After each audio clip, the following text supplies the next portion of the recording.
ನಾವು ತಗೊಳ್ಳಲ್ಲ, ಯಾವ ಕಾರಣಕ್ಕೂ ತಗೊಳ್ಳಲ್ಲ.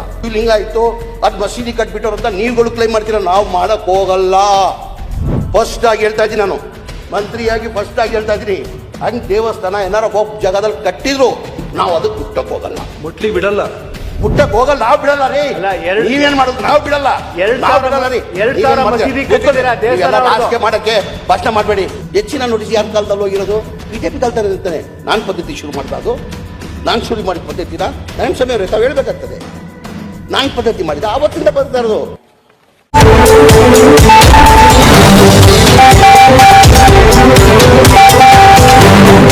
यूटीवी न्यूज में आप सभी दर्शकों का स्वागत है। मैं आपके साथ रजाक इनामदार। ಉಮಾಶ್ರೀ ಅವ್ರು ಮಾತಾಡಿದ್ದಾರೆ, ನಮ್ಮ ಹರಿಪ್ರಸಾದ್ ಸಾಹೇಬ್ರು ಮಾತಾಡಿದ್ದಾರೆ, ನಸೀರ್ ಸಾಹೇಬ್ರು ಮಾತಾಡಿದ್ದಾರೆ. ನಾನು ರಿಪೀಟ್ ಮಾಡೋಕ್ಕೆ ಹೋಗಲ್ಲ. ಟೋಟಲ್ ವಫ್ ಆಸ್ತಿ ಇರೋದು ಟೋಟಲ್ 1,27,000 ಚಿಲ್ಲರೆ ವಫ್ ಆಸ್ತಿ ಇರೋದು. ಈ ವಫ್ ಆಸ್ತಿ 1,20,000 ಯಾವ ಸರ್ಕಾರ ಕೊಟ್ಟಿಲ್ಲ. ಇದು ಯಾರೋ ದಾನಿಗಳು ದಾನ ಮಾಡಿ. ಭಾಳಷ್ಟು ಜನಗಳ ತಲೆಯಲ್ಲಿ ಏನಿದೆ ಅಂದರೆ, ಈ ವಫ್ ಆಸ್ತಿಯನ್ನು ಸರ್ಕಾರ ಕೊಟ್ಟಿದೆ ಅಂತ ಭಾಳ ಜನಗಳು ತಲೆಯಲ್ಲಿದೆ. ಈ ವಫ್ ಆಸ್ತಿ 1 ಇಂಚು ನಮ್ಮ ಜಾಗ ವಫ್ ಆಸ್ತಿಯಲ್ಲಿ ಸರ್ಕಾರ ಕೊಟ್ಟಿಲ್ಲ. ಈ ದಾನಿಗಳು ದಾನ ಮಾಡಿರೋದು ಜಾಗ. ಅದರಲ್ಲಿ ಟೋಟಲ್ 47,000 ಎಕರೆ ಇದರಲ್ಲಿ ಹೋಗ್ತದೆ. ಲ್ಯಾಂಡ್ ಇಮಾಮ್ ಅಬಾಲಿಷನ್ ಲ್ಯಾಂಡಲ್ಲಿ ಹೋಗ್ತದೆ, ಲ್ಯಾಂಡ್ ರಿಫಾರ್ಮಲ್ಲಿ ಹೋಗ್ತದೆ. ಆಮೇಲೆ ಸರ್ಕಾರ ಎನ್ಕ್ರೋಚ್ಮೆಂಟ್ ಮಾಡ್ಕೊಂಡು ಪ್ರೈವೇಟ್ ಪಬ್ಲಿಕ್ ಪರ್ಪಸ್ ಮಾಡ್ಕೊಂಡು ನಮ್ಮ ತಾವು ಉಳ್ಕೊಳ್ಳೋದು 20,300 ಚಿಲ್ಲರೆ ಎಕರೆ ಉಳ್ಕೊಂಡಿದೆ. ನಾನು ವಫ್ ಅದಾಲತ್ ಮಾಡೋಕ್ಕೆ ಕಾರಣ ಏನಂದರೆ, ಈ 17,000 ಎಕರೆ ಏನು ಪ್ರೈವೇಟ್ ಎನ್ಕ್ರೋಚ್ಮೆಂಟ್ ಇದೆಯಲ್ಲ, ಪ್ರೈವೇಟ್ ಎನ್ಕ್ರೋಚ್ಮೆಂಟ್ ದಯಮಾಡಿ ಕೇಳಬೇಕಿದು. ಪ್ರೈವೇಟ್ ಎನ್ಕ್ರೋಚ್ಮೆಂಟ್ ಏನು ಮಾಡ್ಕೊಂಡಿದ್ದಾರೆ, ಅವ್ರನ್ನ ಬಿಡಿಸಿ ವಫ್ ವಾಪಸ್ ತೊಗೊಳಗೆ ಯಾವ ರೈತರ ಜಾಗ ಇಲ್ಲ, ಯಾವ ದೇವಸ್ಥಾನ ಜಾಗ ತಗೊಳ್ಳೋ ನಮ್ಮ ಹಿನ್ನೆಲೆ ಇಲ್ಲ. ಇದು ಪದ್ಧತಿ. ಈ ನೋಟಿಸ್ ಕೊಡೋದು ಪದ್ಧತಿಗಳು ಇವತ್ತಿಂದ ಅಲ್ಲ ಮನೆ ಸಭಾಪತಿಗಳೇ, ಭಾಳ ವರ್ಷದಿಂದ ಬರ್ಕೊಂಡು ಬರ್ತಾ ಇರೋದು. ಇವತ್ತಿಂದಲ್ಲ, ಸ್ವಾತಂತ್ರ್ಯ ಯಾವಾಗಿಂದ ಬಂತು 1952 ಇಂದನೇ ಆ ಪದ್ಧತಿ ಬರ್ತಾ ಇದೆ. ಆವತ್ತಿಂದ ನೋಟಿಸ್ಗಳು ಎಲ್ಲ ಸರ್ಕಾರದಲ್ಲಿ, ಕಾಂಗ್ರೆಸ್ ಸರ್ಕಾರಲ್ಲೂ ಕೊಟ್ಟಿದ್ದಾರೆ, BJP ಸರ್ಕಾರಲ್ಲೂ ಕೊಟ್ಟಿದ್ದಾರೆ, JDS ಸರ್ಕಾರಲ್ಲೂ ಕೊಟ್ಟಿದ್ದಾರೆ. ನಾನು ಸಣ್ಣ ತಮಗೆ ಒಂದು ಮಾಹಿತಿಯನ್ನು ಕೊಡೋಕ್ಕೆ ಬಯಸ್ತಾ ಇದ್ದೀನಿ. ಈಗ BJP ಸರ್ಕಾರ 2008ಇಂದ ಹಿಡ್ಕೊಂಡು 2013ವರೆಗೂ BJP ಸರ್ಕಾರ ಇತ್ತು. ಅವರು 1,100 ನೋಟಿಸ್ ಕೊಟ್ಟು ಖಾತಾಗಳು ಮಾಡಿದ್ದಾರೆ. ಎಷ್ಟು? 2008ಇಂದ ಹಿಡ್ಕೊಂಡು 2013ವರೆಗೂ ಖಾತಾಗಳು ಮಾಡಿದ್ದಾರೆ. ಅದಾದಮೇಲೆ 2019ಇಂದ ಹಿಡ್ಕೊಂಡು 2020ವರೆಗೂ 4,566 ನೋಟಿಸ್ಗಳು ಸರ್ವ್ ಮಾಡಿ ಖಾತಾಗಳು ಮಾಡಿದ್ದಾರೆ. ಅದ್ರಲ್ಲಿ ಕಾಂಗ್ರೆಸ್ಸು 2013ಇಂದ ಹಿಡ್ಕೊಂಡು 2018 ನಾನು ಹೇಳ್ತೀನಿ 3,286 ಖಾತಾಗಳು ಮಾಡಿದ್ದಾರೆ ಕಾಂಗ್ರೆಸ್ ಸರ್ಕಾರ. ನಮ್ಮ ಸರ್ಕಾರ ಈ ಮೊನ್ನೆ ಬಂದಾದಮೇಲೆ, ನಾನು ಮಂತ್ರಿ ಆದಮೇಲೆ ವಫ್ ಅದಾಲತ್ ಅಂತ ತಾವೇನು ಹೇಳ್ತೀರಲ್ಲ, ಟೋಟಲ್ ನಮ್ಮ ಸರ್ಕಾರ ಬಂದಾದಮೇಲೆ 24-25ರಲ್ಲಿ 767 ನೋಟಿಸ್ ಸರ್ವ್ ಮಾಡಿರೋದು ನಾವು. ಯಾರು ನೋಟಿಸ್ ಸರ್ವ್ ಮಾಡ್ತೀವಿ? ನಾನು ನೋಟಿಸ್ ಸರ್ವ್ ಮಾಡೋಕ್ಕಾಗಲ್ಲ, ಬೋರ್ಡ್ ನೋಟಿಸ್ ಸರ್ವ್ ಮಾಡೋಕ್ಕಾಗಲ್ಲ. ನೋಟಿಸ್ ಯಾರು ಸರ್ವ್ ಮಾಡ್ತಾರೆ? ಹಿಂದಿನ ಸರ್ಕಾರದಲ್ಲಿ ನೋಟಿಸ್ ಕೊಟ್ಟಿರ್ತಾರೆ ನೋಡಿ. ನಾನು ಹೇಳ್ದೆ ಇಲ್ಲ, BJP ಸರ್ಕಾರದಲ್ಲಿ 5,667 ನೋಟಿಸ್ಗಳು ಕೊಟ್ಟಿದ್ರು. ಕಾಂಗ್ರೆಸ್ ಸರ್ಕಾರದಲ್ಲಿ 3,286 ನೋಟಿಸ್ ಕೊಟ್ಟು ಖಾತಾ ಮಾಡಿ ಅಂತ ಹೇಳಿದ್ರಲ್ಲ, ಅದಕ್ಕೆ ರಿವ್ಯೂ ಮಾಡಿ ವಫ್ ಅದಾಲತ್ ಏನಿಗೆ ಮಾಡಿದೆ ನಾನು. ಇದಕ್ಕಂತ ಮಾಡಿಬಿಟ್ಟು ನಾನೇನು ಮಾಡಿದೆ, ವಫ್ ಅದಾಲತ್ ನಾನು ಮಾಡಿಲ್ಲ, ನಾನು ಮಾಡಿ ವಫ್ ಅದಾಲತ್ ಬರೀ ಖಾತಾ ಮಾಡೋಕ್ಕಿಲ್ಲ, ಎನ್ಕ್ರೋಚ್ಮೆಂಟ್ ತೆಗಿಯೋಕ್ಕಿಲ್ಲ. ಸ್ವಲ್ಪ ನಮ್ಮ ಸಮಸ್ಯೆ ಮುತ್ತಲಿಗುಳಿದು ಸಮಸ್ಯೆ ಇರ್ತದೆ ಮನೆ ಅಧ್ಯಕ್ಷರೇ. ಆ ಹಿನ್ನೆಲೆಯಲ್ಲಿ ವಫ್ ಅದಾಲತ್ ಮಾಡಿ ಆಮೇಲೆ ನೆಕ್ಸ್ಟ್ ಡೇ DC ಮೀಟಿಂಗ್ ಮಾಡ್ತೀವಿ. ಮೊದಲೇ ಇಲ್ಲಿಂದ ಶುರು ಮಾಡಿದೆ ನಾನು. ಇದು ಶುರು ಆಗಿದೆ ಮೊದಲೇ ಆಗಿ ಬೀದರಿಂದ ಚಾಲನೆ ಕೊಟ್ಟೆ, ಏನೂ ಗೊಂದಲ ಇಲ್ಲ. ಬೀದರಿಂದ ಧಾರವಾಡಲ್ಲಿ ಮಾಡಿದೆ, ಏನೂ ಗೊಂದಲ ಇಲ್ಲ. ಹಾವೇರಿಯಲ್ಲಿ ಮಾಡಿದೆ, ಏನೂ ಗೊಂದಲ ಇಲ್ಲ. ಗದಕಲ್ಲಿ ಮಾಡಿದೆ, ಏನೂ ಗೊಂದಲ ಇಲ್ಲ. ಗುಲ್ಬರ್ಗಲ್ಲಿ ಮಾಡಿದೆ, ಏನೂ ಗೊಂದಲ ಇಲ್ಲ. ಆಮೇಲೆ ಯಾದಗಿರಿಯಲ್ಲಿ ಮಾಡಿದೆ, ಏನೂ ಗೊಂದಲ ಎಲ್ಲಿಂದ ಸೃಷ್ಟಿ ಆಯಿತು? ಬಿಜಾಪುರಿಂದ ಗೊಂದಲ ಸೃಷ್ಟಿ ಮಾಡಿದ್ರು. ಬಿಜಾಪುರಲ್ಲಿ ನಮ್ಮ ವಫ್ ಅದಾಲತ್ ಮಾಡುವಾಗ ಯಾರ್ಯಾರು ಬಂದಿದ್ದು? ವಫ್ ಅದಾಲತ್ ಮಾಡುವಾಗ 3 ಜನ MLAಗಳು ಬಂದಿದ್ರು. ಅಪ್ಪಾಜಿಗೌಡ ಬಂದಿದ್ದ, ಅಶೋಕ್ ಅವ್ರು ಬಂದಿದ್ರು, ಪಾಟೀಲ್ ಅವ್ರು ಬಂದಿದ್ರು. ಆಮೇಲೆ ನೆಕ್ಸ್ಟ್ ಡೇ ನಾವು DC ಮೀಟಿಂಗ್ ಮಾಡಿದ್ವಿ. DC ಮೀಟಿಂಗ್ ಮಾಡುವಾಗ ಜಿಲ್ಲಾ ಉಸ್ತುವಾರಿ ಮಂತ್ರಿ ಆಚೆ ಹೋಗಿದ್ರು, ಅಮೆರಿಕ ಫಾರಿನ್ನೆಲ್ಲ ಟೂರ್ ಹೋಗಿದ್ರು, ಅವ್ರು ಬರೋಕ್ಕೆ ಸಾಧ್ಯ ಆಗಲಿಲ್ಲ. ಹಾಗಾಗಿ ನಮ್ಮ ಶಿವಾನಂದ ಪಾಟೀಲ್ ಅವರು, ಹಾವೇರಿ ಜಿಲ್ಲಾ ಉಸ್ತುವಾರಿ ಮಂತ್ರಿ, ಅವರು ಆ ಸಭೆದಲ್ಲಿದ್ದರು. ತಾನೆ. ಅದಕ್ಕೆ ನಾವು DC ಮೀಟಿಂಗ್ ಮಾಡುವಾಗ ನಾವು local MLA, any party, no party, ಯಾರ ಪಾರ್ಟಿ ಇಲ್ಲಿ ಲೋಕಲ್ DC ಅಲ್ಲಿ ಮಾಡುವಾಗ ಎಲ್ಲರಿಗೂ ಆಹ್ವಾನ ಕೊಡ್ತೀವಿ ನಾವು. ಆಹ್ವಾನ ಕೊಡುವಾಗ ಮನೆ ಯತ್ನಾಳ್ ಅವ್ರಿಗೂ ಆಹ್ವಾನ ಕೊಟ್ಟಿದ್ದು ನಾವು. ಯತ್ನಾಳ್ ಅವ್ರು ಬರ್ಬೋದಾಗಿತ್ತು. ಹೌದಪ್ಪ, ಅನಾಹುತ ಆಗ್ಬಿಡ್ತಾ ಇದೆ, ಏನೋ ಆಗ್ಬಿಡ್ತಾ ಇದೆ ಇದ್ದಲ್ಲಿ, ಅವತ್ತು ಬರ್ಬೇಕು. ಅದು ರೈತರ ಬಗ್ಗೆ ಕಾಳಜಿ ಇದ್ದು ನಾವು ಅನಾಹುತ ಮಾಡೋಕೆ ಹೊಟ್ಟಿದ್ರೆ ಅಲ್ಲಿ ಮೀಟಿಂಗ್ ಬರಬೇಕಾಗಿತ್ತು, ಅಲ್ಲೇ ಅಡ್ಡಪಡಿಸ್ಬೋದಾಗಿತ್ತು. ಇದೇನೋ ತಪ್ಪು ನಡೀತಾ ಇದೆ, ನೀವು ಮಾಡ್ತಾರ ಸರಿ ಇಲ್ಲ ಅಂತ ಅಡ್ಡಪಡಿಸ್ಬೇಕಾಗಿತ್ತು. ಇದು ಯಾವಾಗ ಮಾಡ್ತಾರೆ? ನಾವು DC ಮೀಟಿಂಗ್ ಆಗಿ 3 ದಿನ ಆದಮೇಲೆ ಒಂದು ಪ್ರತಿಭಟನೆ ಮಾಡ್ತಾರೆ. ಏನಂತ? ಈ ರೈತರ ಆಸ್ತಿ ಎಲ್ಲ ವಫುಗ್ ಮಾಡುತ್ತವ್ರೆ, ಬಾಸುಗ್ ಮಾಡಿಬಿಟ್ಟವ್ರೆ ಅಂತ ಯಾವುದೋ ಒಂದು ಗೋಯಿನಹಳ್ಳಿ ಅಂತ ಯಾವುದೋ ಊರು, ಅವರು ಪೇಪರಲ್ಲೆಲ್ಲ ಟಿ ವಿಯಲ್ಲೆಲ್ಲ ಬಂದಿದೆ. 1200 ಎಕರೆ ರೈತರ ಆಸ್ತಿ ವಫ್ಗೆ ಕೊಟ್ಟಿದ್ದಾರೆ. ಮಾನ್ಯ ಡಿ ಸಿ ಅವರು ಹೇಳಿಕೆ ಕೊಟ್ಟರು, ಯಾವುದು ಆ ಥರ 1600 ಎಕರೆ ಯಾವುದು ಇಲ್ಲ, ಇರೋದೇ ವಫ್ ಆಸ್ತಿ ಅಲ್ಲ, 11 ಎಕರೆ ಇರೋದು. ಇದು ಯಾವುದು 1200 ಎಕರೆ ಇಲ್ಲ ಅಂತ, 1200 ಎಕರೆ ಇಲ್ಲ ಅಂತ. ಏನೀಗ ಈಗ ಅದಕ್ಕಿಂತ ಮುಂಚೆ ಏನಿಗೆ ಗೊಂದಲಾಗಿಲ್ಲ. ಅದಾದಮೇಲೆ ನಾನು ಧಾರವಾಡಲ್ಲಿ ಮಾಡಿದೆ. ನಮ್ಮ ಇವರು ಬೆಲ್ಲದವರು ಇದ್ರು ಡಿ ಸಿ ಮೀಟಿಂಗಲ್ಲಿ. ಬೆಲ್ಲದವ್ರ ಕೇಳಿ ಹೆಂಗಾಯ್ತಂತ, ನಾವು ಯಾರಿಗೂ ಡಿ ಸಿ ಅಧಿಕಾರಿಗಳಿಗೆ ಯಾರನ್ನ ಸರ್ಕಾರ ಇರಲಿ, ಯಾರು ಮಂತ್ರಿ ಇದ್ಕೊಂಡು ಸೂಚನೆ ಕೊಡೋಕ್ಕಾಗಲ್ಲ. ನಾಯಕರ ಆಸ್ತಿ ನನ್ನ ಮಾಡಿಬಿಡು, ಪೂಜಾ ಅವರವ್ರ ಆಸ್ತಿ ನನ್ನ ಮಾಡಿಬಿಡು, ತಿಪ್ಪೇಸ್ವಾಮಿ ಅವ್ರನ್ನ ಆಸ್ತಿ ನನ್ನ ಮಾಡಿಬಿಡು, ಬೋಸರಾಜ್ ಅವ್ರ ಆಸ್ತಿ ಮಾಡೋಕ್ಕೆ ಸಾಧ್ಯನಾ? ಯಾರ ಆಸ್ತಿ ತೊಗೊಳಕ್ಕೆ ಸಾಧ್ಯನಾ ಹೇಳಿ, ನೀವು ಹೇಳಿ ಒಂದು ನಿಮಿಷ. ಯಾರ್ದನ್ನ ಆಸ್ತಿ ಯಾರನ್ನ ತೊಗೊಳಕ್ಕೆ ಸಾಧ್ಯನಾ? ಅದಕ್ಕಂತ ಕಾನೂನಿಲ್ವಾ? ಈಗ ನಾನು ಹೇಳ್ದಂಗೆ ನಿಮ್ಮ ಕಾಲದಲ್ಲೇ ನೋಟಿಸ್ಗಳು ಹೋಯ್ತು. ಹೆಚ್ಚಿನ ನೋಟಿಸ್ ಯಾರ ಕಾಲದಲ್ಲಿ ಹೋಗಿರೋದು? ಬಿ ಜೆ ಪಿ ಕಾಲದಲ್ಲಿ ಇರ್ತಾನೆ. ನಾನು ಪದ್ಧತಿ ಶುರು ಮಾಡ್ದೆ, ಅದು ನಾನು ಶುರು ಮಾಡಿದ ಪದ್ಧತಿನ ನನ್ನ ಸಮಯ ತಾವು ಹೇಳಬೇಕಾಗ್ತದೆ. ನಾನು ಪದ್ಧತಿ ಮಾಡಿದ ಆವತ್ತಿಂದ ಬರ್ತಾ ಇರೋದು. ಹಿಂದಿನಿಂದ 60-70 ವರ್ಷದಿಂದ ಈ ಪದ್ಧತಿ ಬರ್ಕೊಂಡು ಹೋಗ್ತದೆ. ನಾನು ಉದಾಹರಣೆ ಕೊಟ್ಟಿದ್ದು ಬಿ ಜೆ ಪಿ ಸರ್ಕಾರ 2008 ಇಟ್ಕೊಂಡು 2013 ಬಿ ಜೆ ಪಿ ಸರ್ಕಾರ ಇತ್ತು, 2019 ಹೇಳ್ಕೊಂಡು 23 ಬಿ ಜೆ ಪಿ ಸರ್ಕಾರ ಇತ್ತು. ಅವ್ರ ಅವಧಿಯಲ್ಲಿ ಏನಾಯ್ತು? ಅದಕ್ಕಿಂತ ಮುಂಚೆ ಜನತಾದಳ ಸರ್ಕಾರ ಇತ್ತು, 2-3 ಬಾರಿ ಜನತಾದಳ ಸರ್ಕಾರ ಇತ್ತು. ರಾಮಕೃಷ್ಣ ಅವರು ಮುಖ್ಯಮಂತ್ರಿ ಆಗಿದ್ರು, ಬಸವರಾಜ ಬೊಮ್ಮಾಯಿ ಅವರು ಮುಖ್ಯಮಂತ್ರಿ ಆಗಿದ್ರು, ದೇವೇಗೌಡರು ಮುಖ್ಯಮಂತ್ರಿ ಆಗಿದ್ರು. ಆ ಟೈಮಲ್ಲೆಲ್ಲ ಪದ್ಧತಿ ಅದು. ನನ್ನ ಕಂಪ್ಲೀಟ್ ಆಮೇಲೆ ಹೇಳ್ಕೊಳ್ಳಿ ನೀವು ಪ್ಲೀಸ್, ನಾನು ಬರ್ತೀನಿ, ನಾನು ಒಂದೊಂದಾಗಿ ಹೇಳ್ತೀನಿ. ಆ ಟೈಮಿಂದ ಇದು ಪದ್ಧತಿ ಮಾಡ್ಕೊಂಡು ಬಂದಿದ್ದು. ಆಮೇಲೆ ಯಾವುದನ್ನ ದೇವಸ್ಥಾನ ಈಗ ಉದಾಹರಣೆ ವಕ್ಫ್ ಬೋರ್ಡಲ್ಲಿ ದೇವಸ್ಥಾನ ಭಾಳ ಹಿಂದೆ ಕಟ್ಟಿಬಿಟ್ಟಿದ್ದಾರೆ. ಈಗ ತಗೊಳಕ್ಕೆ ಸಾಧ್ಯನಾ ಸನ್ಮಾನ್ಯ ಅಧ್ಯಕ್ಷರೇ? ನಾವು ತಗೊಳ್ಳಲ್ಲ, ಯಾವ ಕಾರಣಕ್ಕೂ ತಗೊಳ್ಳಲ್ಲ. ನಿಮ್ಮಂಗೆ ನಾವಿಲ್ಲ.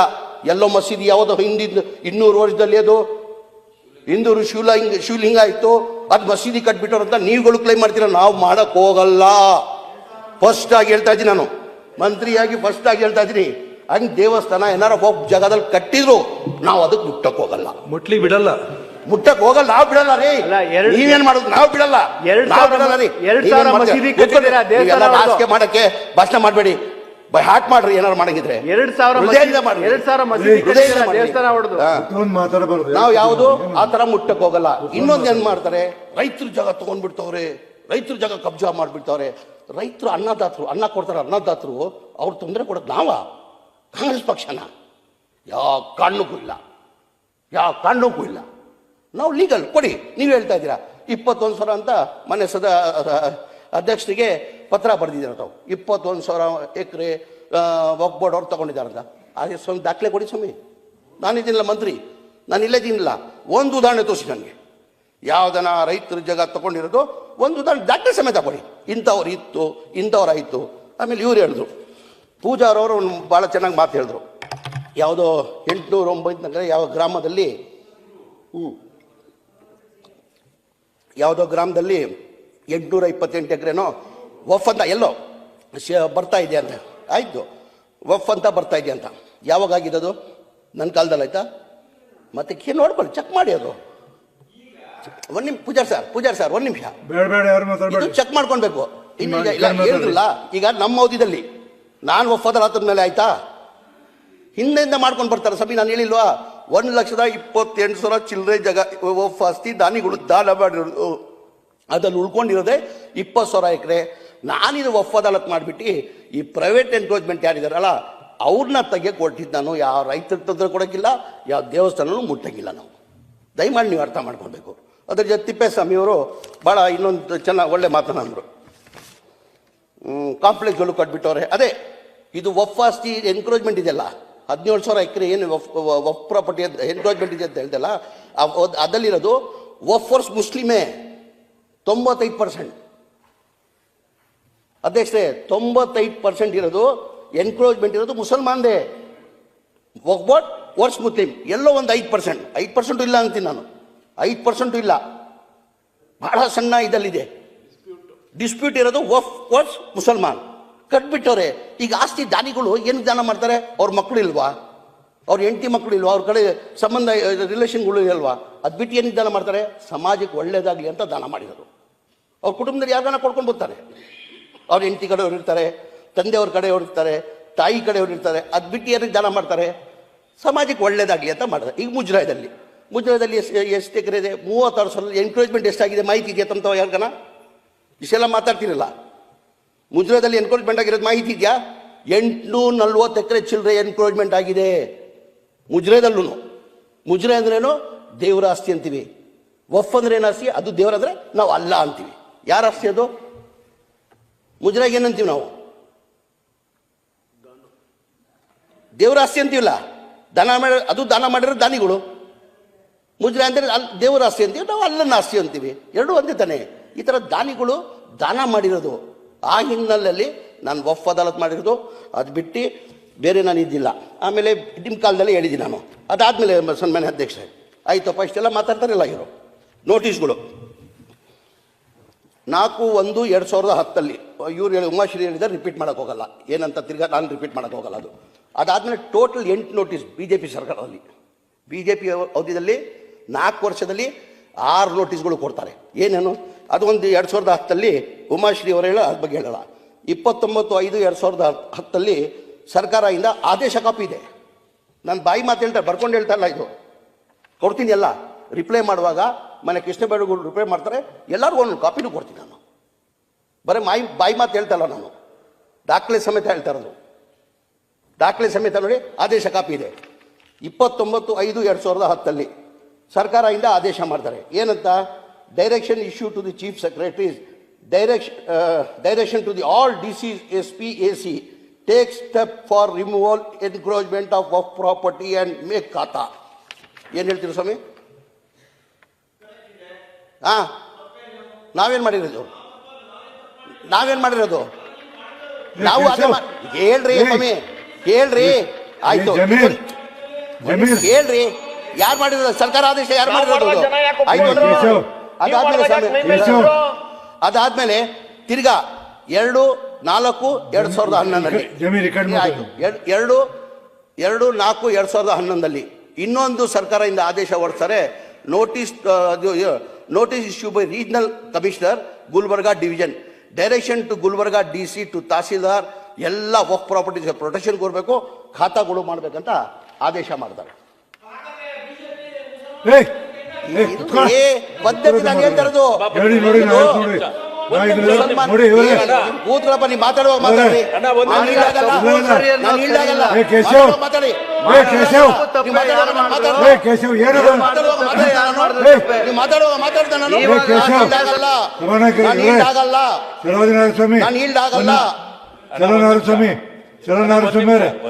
ನೀವು ವಿರೋಧ ಪಕ್ಷ ನಾಯಕರು 1 ನಿಮಿಷ ಆತ್ರ ಕೇಶವ್ ವಾರ್ನಿಂಗ್ ಕೊಡ್ತೀನಿ ಹಗಲ ಮತ್ತೆ ಬೇರೆ ಆಗ್ತದೆ ಪರಿಸ್ಥಿತಿ. ಹುಡುಗಾಟಿಗೆ ಮಾಡ್ತೇನೆ. ಎದಕ್ಕೆ ಮಾತಾಡಿ? ಕೇಳಿ ಮಾತಾಡಿ. लेटेस्ट न्यूज अपडेट्स के लिए YouTube एक्सप्रेस को सब्सक्राइब कीजिए, साथ में बेल आइकॉन को भी क्लिक कीजिए। साथ ही साथ लाइक, शेयर और कमेंट करना ना भूलिए।